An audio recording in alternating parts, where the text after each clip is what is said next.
Bismillahirrahmanirrahim. Wassalatu wassalam ala Muhammadin wa ali Muhammad. Allahumma salli ala Muhammad wa ali Muhammad. Karibu mpendwa mtazamaji, karibu kwa kipindi chetu. Kipindi ni makala ya visa vya wachamungu. Kipindi ambacho kinaendelea katika kuelimisha na kukufahamisha kuhusu uchamungu. Katika utangulizi, katika vipindi vilivyopita, mpendwa mtazamaji, tulikuwa tunaangalia mwanzo kuhusu uchamungu.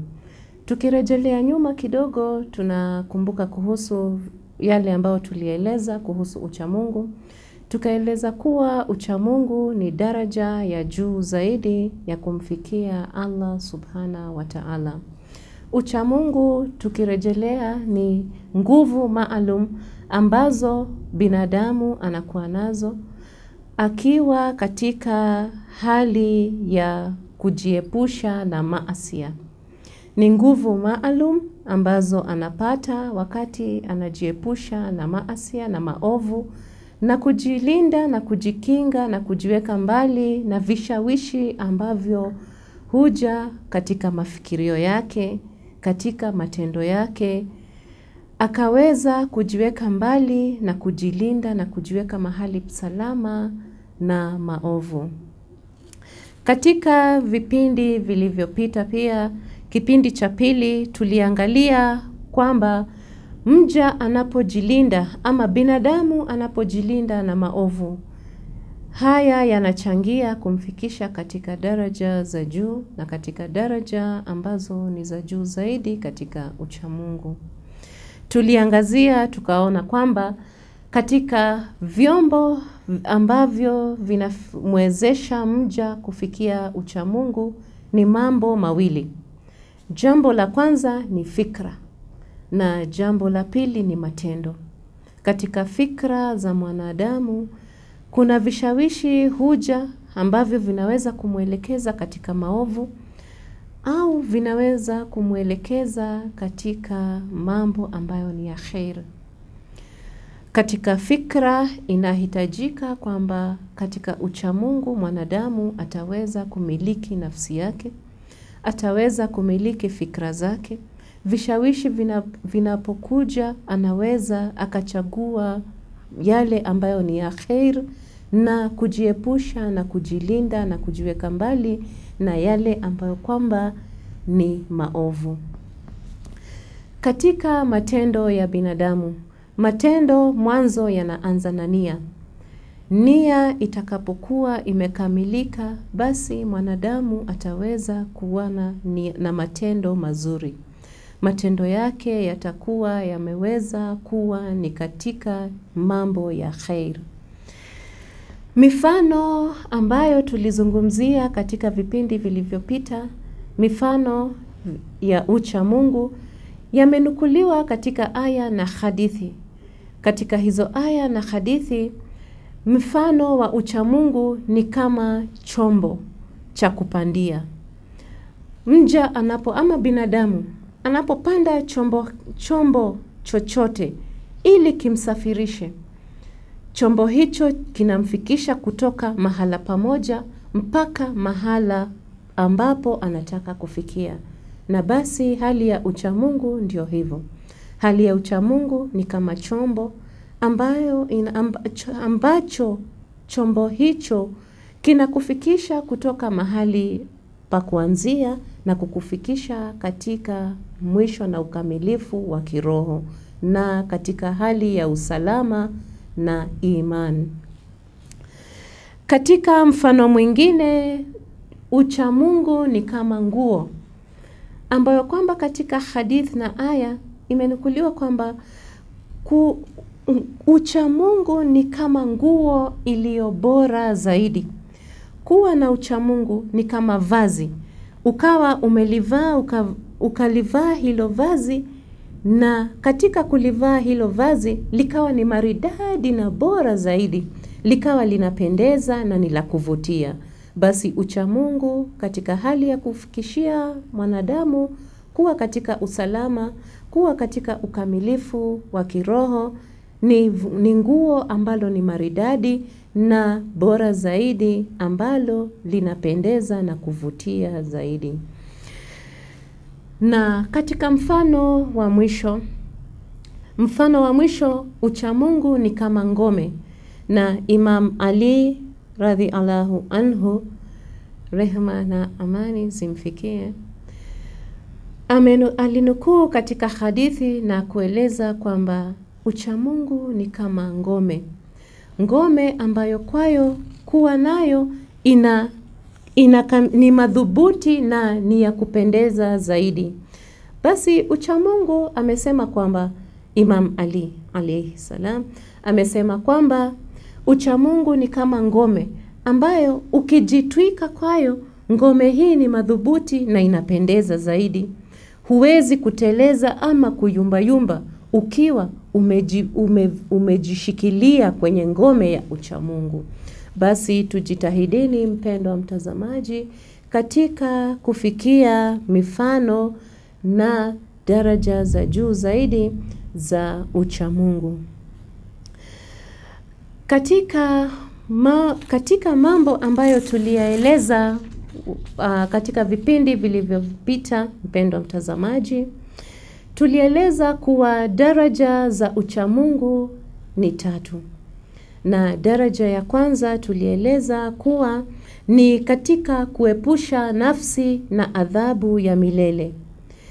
Katika kujichunga na kujikinga, ukijivisha hii nguo ambayo inasemekana kwamba ni bora zaidi, ndio maridadi zaidi katika uchamungu, na ukawa umejiepusha nafsi yako na maasia na maovu na vishawishi ambavyo huwa vinakuja na kushawishi fikra na matendo ya mwanadamu ama binadamu yeyote, basi inakuwa ni kielelezo cha kujiepusha na adhabu ya milele.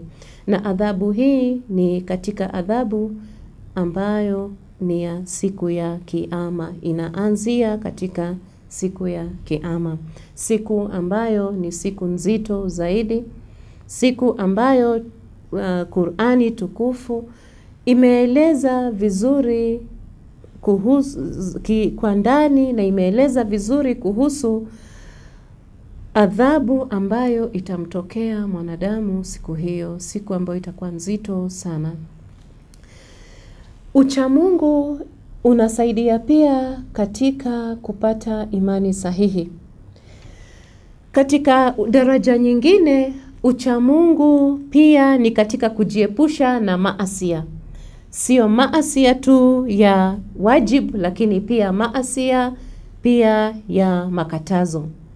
Kuna maasia ambayo ni wajib mja ama binadamu yeyote kujiepusha nayo, na kuna yale ambayo ni katika makatazo ambayo ni makruh ama hayapendezi, yanachukiza, kuyatenda ni jambo la kuchukiza.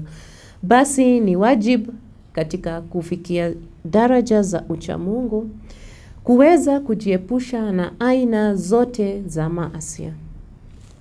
Katika daraja ya mwisho ambayo tuliangazia katika kipindi kilichopita, tulieleza kuwa kuweza kumiliki nafsi kutokana na vishawishi ndio daraja ya juu zaidi.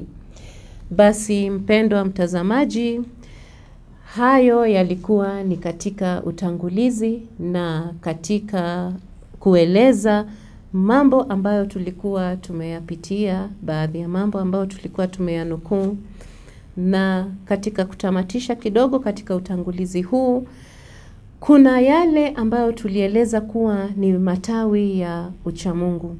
Tukaeleza kuwa katika matawi ya uchamungu kuna uchamungu katika mali na uchumi. Katika yale ambayo yanachumwa, kuna uchamungu katika maswala ya kijinsia, kwa wake waume, baina ya mtoto wa kike, mtoto wa kiume, na kuna uchamungu pia ndani ya kijamii, na kuna uchamungu pia katika kisiasa na katika maadili. Maadili ni katika tabia, na tabia kama tunavyofahamu ndio kielelezo kamili katika jamii, katika matawi ya kufikia uchamungu kamili. Na ni bora zaidi kuchunga nafsi ya kila mmoja wetu katika kufikia daraja za juu za uchamungu katika mambo haya ambayo tumeyaeleza. Katika faida za uchamungu tulieleza kuwa faida zile kuu ama faida zile bora zaidi ni katika kuimarisha roho ama moyo wa mwanadamu, katika kumtenga na maasia, katika kuimarisha imani yake na katika kukamilisha roho yake ipasavyo. Kwa hivyo tujitahidini insha Allah katika kufikia daraja za juu za uchamungu. Tukirejelea katika visa ambavyo tumekuwa tukielezea, visa vya wachamungu ambavyo ndio kipindi chetu maalum, kipindi ambacho tunakutayarishieni, kipindi cha visa vya wachamungu ambavyo ni vya kutusaidia na kutuelimisha ili kupata kufahamu na kufikia katika daraja za juu za uchamungu. Katika kipindi kilichopita tuliangazia kuhusu mgeni na katika kipindi kingine tulianza kueleza kuhusu uchamungu yule uchamungu wa Juwaybir na Zulfa bint Ziad ibn Lubaid. Katika kisa hiki tulieleza kuwa Mtume, rehema na amani zimshukie na zimfikie, tulieleza kuwa alienda kutembelea watu katika mji ambao ulikuwa ni wa Sufa, na alipofika mji huo wa Sufa ambapo kulikuwa na watu ambao walikuwa wamesilimu, tukaangazia kuwa kulikuwa na mcha Mungu mmoja ambaye aliitwa ni Jubair, jina lake Jubair. Na Jubair alikuwa ni mcha Mungu mwaminifu sana, alikuwa ni mtu mwenye furaha sana, alikuwa ni mu'min, alipata kupata ujumbe kuhusu Uislamu, na baada ya muda mfupi sana akawa amepata kusilimu. Na aliposilimu baada ya muda kidogo akawa ameshikilia Uislamu na maadili kwa njia bora zaidi, na ikawa amependwa sana na Mtume sallallahu alayhi wa alihi wasallam. Na katika kupendwa na Mtume alimuona kwamba yeye alikuwa amejiweka katika hali ya upweke sana, na akapenda kubadilisha mawazo yake Juwaybir, na kubadilisha mawazo ambayo yalikuwa ni duni sana, ambayo Juwaybir alikuwa hajipendi, anaona kama mwenyewe ni duni, anaona mwanzo yeye hapendezi, sura yake haipendezi, yeye ni maskini, yeye hajatoka katika ukoo ama nasaba ambayo inafahamika ama kuheshimika. Alikuwa pia ni mfupi kimaumbile, alijidharau, akaona kwamba yeye ni mfupi na hapendezi. Na alipozungumziwa na Mtume, alielezwa kwamba hali ya kuwa na upweke sio mzuri na sio katika Uislamu. Manake Uislamu unaadhimisha katika kijamii, unaadhimisha malengo ya kijamii, unainua imani ya binadamu ama ya mwanadamu ama mja na mu'min katika jamii, na wala haipendezi kuwa mja ama mu'min ama binadamu yoyote ataishi peke yake bila ya kuwa ndani ya jamii na kuwa katika kielelezo cha jamii. Basi akawa huyu Juwaybir hata akiwa amejichukia kwa hali zake, akashawishiwa na Mtume, na rehma na amani zimshukie, na akawa amekubali maneno ya Mtume kwamba sio vizuri kwa mtu kuishi kwa hali ya upweke, alikuwa yeye Juaibir hana marafiki, na alikuwa hali zake kila wakati alikuwa anakaa katika upweke, na akawa anajidharau. Na Mtume rehma na amani zimfikie akamweleza kuwa ni bora zaidi kuwa mawazo yabadilike, na kwamba afahamu kwamba Uislamu umekuja kubadilisha hali ya mwanadamu. Wale ambao walikuwa waheshimiki, hadhi yao ikaongezeka. Wale ambao walikuwa wanaheshimika, nao heshima zao zikashushwa, na ikawa kila mmoja binadamu ako mbele ya Allah subhana wa ta'ala, kiwango chake ni sawa. Katika uchamungu ndiyo daraja ambayo inaweza kueleza nani ni mbora zaidi, na wala sio katika hali ya mali, wala sio katika hali ya maumbile ama nasaba na ukoo na mambo mengineo kama hayo. Basi ikawa Uislamu umeleta kukubalika na kutoa ubaguzi wa watu. Ikawa kwamba kila mmoja amewekwa katika hali moja ya kiroho, katika kutafuta uchamungu, katika kujaribu kumfikia Allah subhana wa ta'ala, na katika kufikia kupendwa na kupendeza mbele ya Allah subhana wa ta'ala. Imekuwa kuwa uchamungu ndiyo kielelezo ama ndiyo njia ya kubainisha ni nani ndiye mbora zaidi.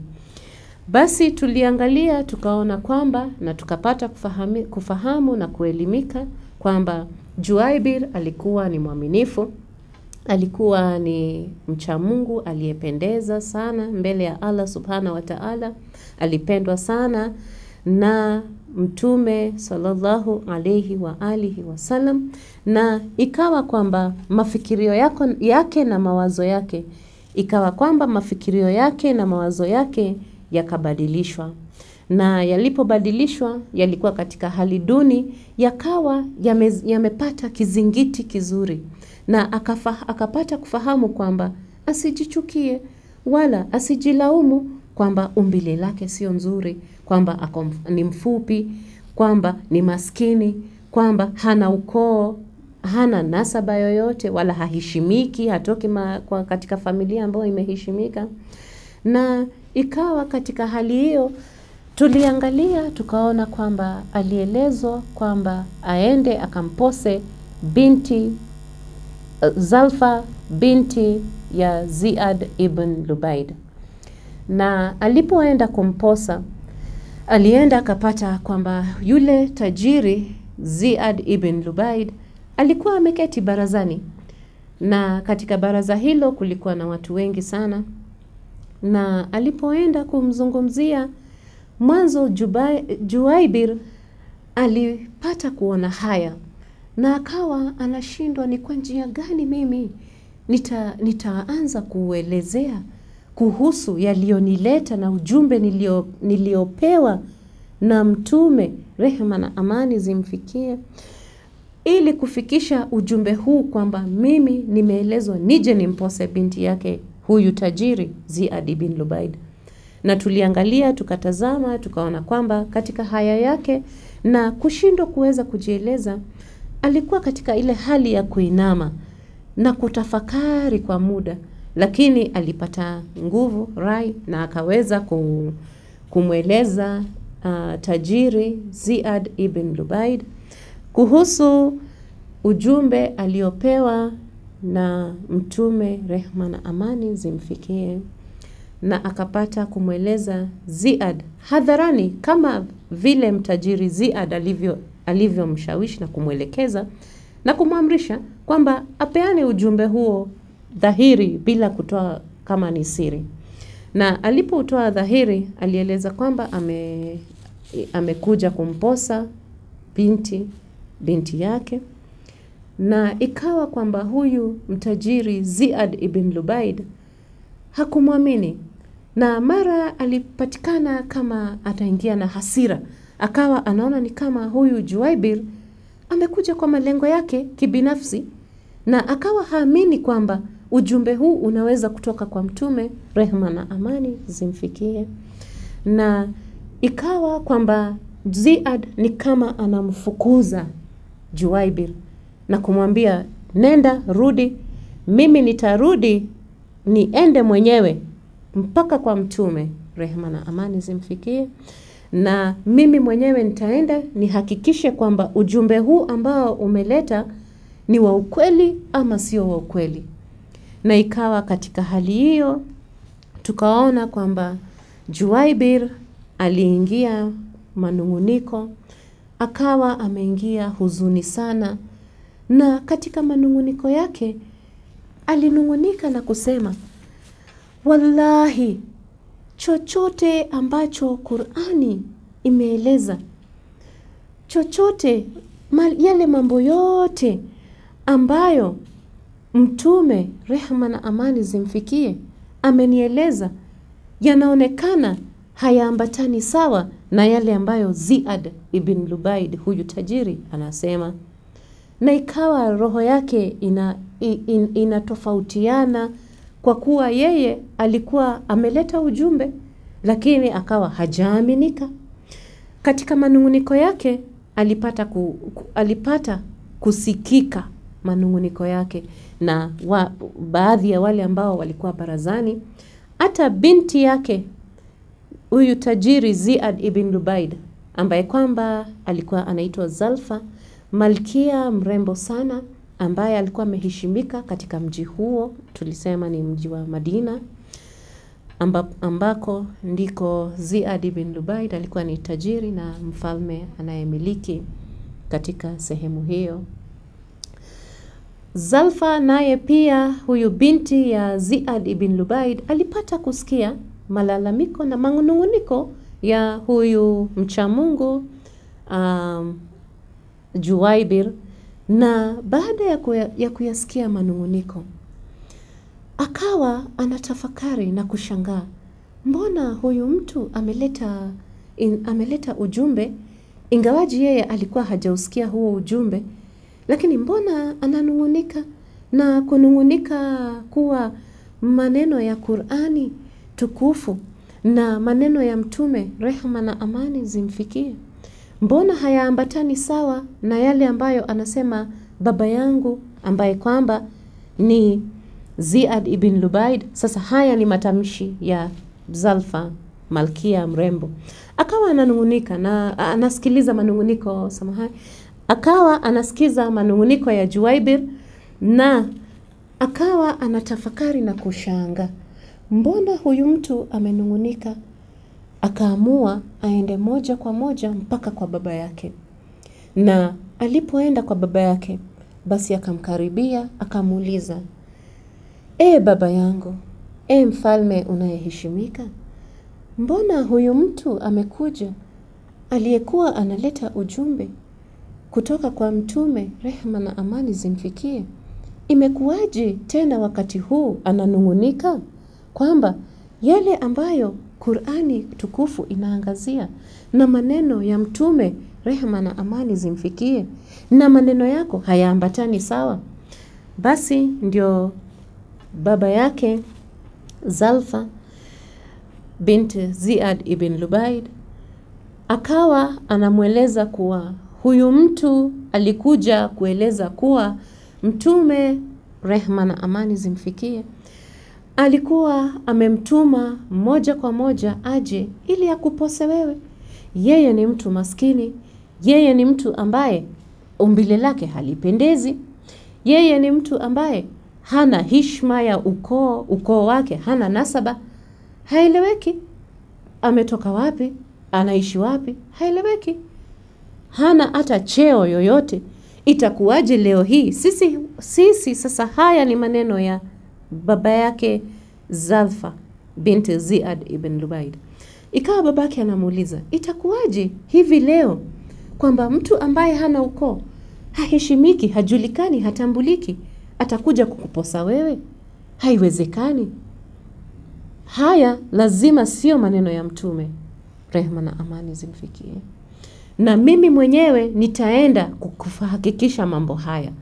Basi ndio ikawa Zalfa binti ya Ziad ibn Lubaid, malkia mrembo sana aliyekuwa anaheshimika katika mji huo wa Madina, akamweleza baba yake kwa upole, ikiwa mtume rehma na amani zimfikie ameeleza kuwa yeye ndio amemtuma aje afikishe ujumbe huu kuwa ananiposa, mambo haya yananihusu mimi, na yakiwa yananihusu mimi ningependa pia nishughulishe katika uamuzi, na kwa maoni yangu mimi naona ingekuwa ni bora zaidi ama ingekuwa ni vizuri zaidi kama ungemrejesha huyu Juwaibir tena ili aje aketi, kuliko vile ambavyo umemfukuza na kumtoa katika hali ya uzito na hali ya kutomwamini. Basi ikawa ametafakari, na huyu Ziad ibn Lubaid akaamrisha na akaeleza kwamba yule Juwaibir arejeshwe aje aketi tena katika jukwaa, na akaamua kwamba yeye ataenda moja kwa moja mpaka kwa mtume rehma na amani zimfikie ili aweze kupata habari kamili. Basi Juwaibir akarejeshwa, akaja akapewa kiti. Alipoketi basi akapewa ile heshima kama mgeni ambaye anaheshimika. Akapewa kinywaji, akapewa mahali pazuri pa kuketi na kusubiria. Ziad ibn Lubaid akaenda moja kwa moja mpaka kwa mtume. Alipofika kwa mbele ya mtume, basi alimtolea salamu, na mtume naye rehma na amani zimfikie akarudisha salamu hizo. Aliporudisha salamu, Ziad ibn Lubaid akamuuliza mtume rehma na amani zimfikie kuwa ni kweli kwamba ulituma huyu Juwaibir ili aje ampose binti yangu? Itakuwaje kuwa utamtuma mtu ambaye hana hadhi, mtu ambaye haheshimiki, hana cheo, hana ukoo, hatambuliki, maskini, haeleweki? Mbona ukatuma ujumbe kama huu? Haya, ndipo hapo mtume rehma na amani zimfikie akamweleza kwa upole, akamweleza kuwa kwa kweli Juwaibir alikuwa ni mtu mwaminifu sana. Akamweleza na kumsifia Juwaibir kuhusu uchamungu wake. Akamsifia mbele ya Ziad ibn Lubaid. Ziad ibn Lubaid akapata kufahamu kuwa Juwaibir alikuwa ni mtu mwaminifu sana, aliyependwa sana na tena zaidi na mtume rehma na amani zimfikie. Aliyekuwa ni katika mstari na daraja ya mbele zaidi ya wachamungu bora zaidi mbele ya Allah subhanahu wa ta'ala katika mji huo. Na ikawa Ziad ibn Lubaid, tajiri mkubwa sana katika huo mji wa Madina, akawa ametulia, na katika kufahamu kwamba Uislamu ulikuwa umekuja kubadilisha hadhi ya kila mtu, ikawa wale ambao hawana cheo wakabadilishiwa na wakapewa cheo, wakaheshimika kulingana na uchamungu wao. Ikawa kwamba wale ambao walikuwa wanampenda Allah subhanahu wa ta'ala, ambao walikuwa wanamtii na kutekeleza na kutimiza na kuzidisha katika kusahihisha imani zao na kujijenga kiroho, kuinua imani zao zaidi na zaidi, hawa walipewa heshima kubwa na cheo kikubwa katika daraja za juu zaidi za uchamungu. Na Ziad ibn Lubaid alipofahamu hivyo, alikubali na akawa ameridhia, amefurahi, na akasema kuwa atarejea, na akishapatana na binti yake Zalfa atamweleza na apate kufahamu Zalfa naye binti yake maoni yake ni yapi, atakubali ama hatakubali huyu Juwaibir, na atakubali posa hili Basi ndipo akarejea. Aliporejea akamweleza kwa binti yake kuwa alikuwa ameshazungumza na mtume, rehema na amani zimfikie, na mtume alikuwa amemhakikishia na kumbainishia kuwa kwa kweli alikuwa amekubali na alikuwa amepewa ule ujumbe ili Juwaybir aufikishe wa kumposa Zalfa Ziad ibn Lubaid. Na ikawa Zalfa ana furaha, ni binti mrembo, malkia, mwenye pia kuwa na heshima, mwenye pia kuwa na maarifa, mwenye kuwa na ilmu, na ikawa ametafakari. Na alipoelezwa kuhusu posa hilo, alimweleza baba yake kuwa ucha Mungu ndio bora zaidi, na akawa amekubali posa hilo na akakubali kuwa mke wa Juwaybir. Ilikuwa ni furaha ilioje kwa Juwaybir. Sasa tukiangazia kidogo katika haya, tunaona kwamba Juwaybir kwa hakika alijidharau.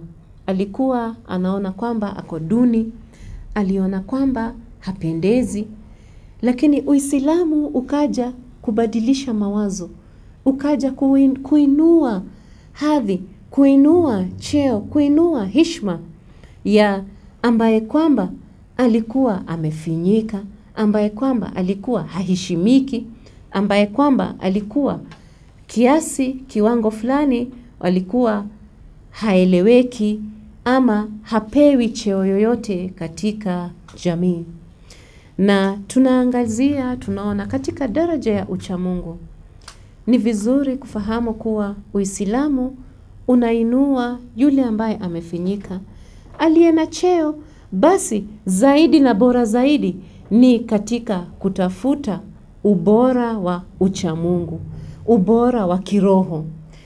Asiyekuwa na cheo, asiyekuwa na mali, wala anayekuwa ni maskini ambaye hajajitosheleza, basi inakuwa kwamba bora zaidi ni katika uchamungu wake, na huu ndio unainua ama kumpandisha daraja ya juu zaidi ya uchamungu. Basi mtazamaji, ni bora zaidi kuwa katika mstari wa mbele wa kutafuta uchamungu huu. Tusiwe ni wenye kujidharau, tusiwe ni wenye kujiona duni, tusiwe ni wenye kuona ni kama hatuwezi tukafikia daraja hizi za uchamungu. Lakini bora zaidi ni kujiepusha nafsi zetu na aina zote za maasia. Bora zaidi ni kujiweka katika ukamilifu. Bora zaidi ni kujiweka mbali na vishawishi ambavyo vinakuja kwenye mafikirio, kwenye matendo, na ikawa kwamba tunakamilika katika mambo ya kiroho. Basi Zalfa alipomkubalia Juwaybir na ikawa kwamba nikaa itafungwa, basi hii nikaa ilifungwa kisheria kama vile sheria ya Kiislamu inavyopendekeza. Na ikawa kwamba Ziad ambaye ndiye baba yake Zalfa alikubali kutoa mahari, na akawa amemtolea Juwaybir mahari, na akamuuliza, je, una chumba ama una nyumba ya kumpeleka huyo binti yangu Zalfa?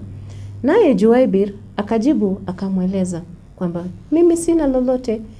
Mtume rehema na amani zimfikie alipokuja kunieleza kuwa nikufikishie ujumbe huu, nilikuwa hali zangu sio nzuri sana na nilikuwa sijajitayarisha. Mimi katika hali ya umaskini, katika hali ambazo zilikuwa ambazo zimenikaba mimi, na nikawa sijajiandaa kwa njia yoyote. Sisi tulikuwa tunaishi katika hema, na tukiwa katika hema tulikuwa hatuna malazi. Ikawa ni Mtume rehema na amani zimfikie, basi ikawa kuwa amepewa mahari, amepewa nyumba ya kuishi pamoja na huyu Zalfa.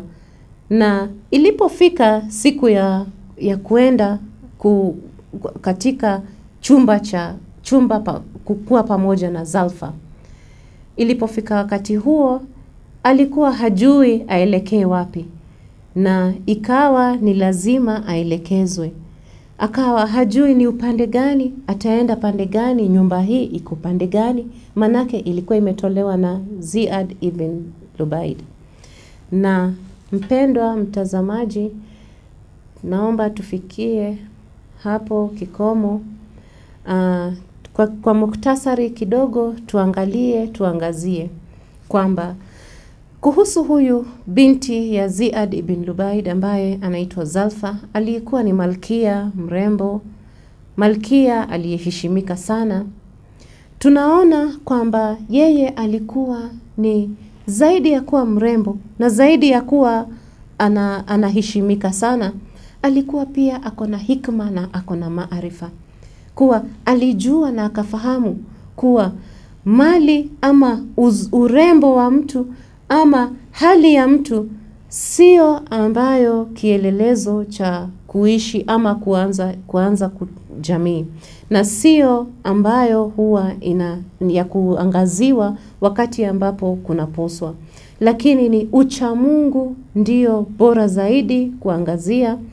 Na katika kipindi kitakachokuja, kipindi kingine, tutaangazia tuone maisha yao yalikuwaje, tutaangazia tuone na tukamilishe, tuone kama waliishi kwa furaha ama waliishi kwa huzuni, ama ndoa yao ilifaulu ama ilikuwaje, na visa vilivyotokea vilikuwa vipi kwa maisha yao. Na mpendwa mtazamaji, ningependa kutoa shukrani za dhati kwa kujiunga nasi, kwa kuwa pamoja nasi katika kipindi hiki. Na chukua fursa hii kushukuru wadhamini wetu kwenye studio zetu kwa ajili ya kuweza kutayarisha na kukiweka kipindi hiki hewani. Mwenyezi Mungu awajaze kheri insha Allah.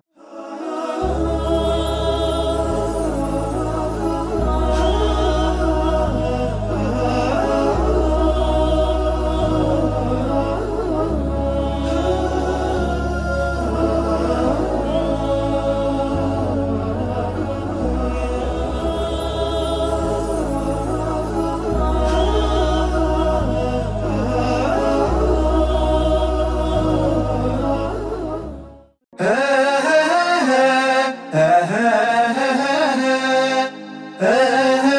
ha ha ha.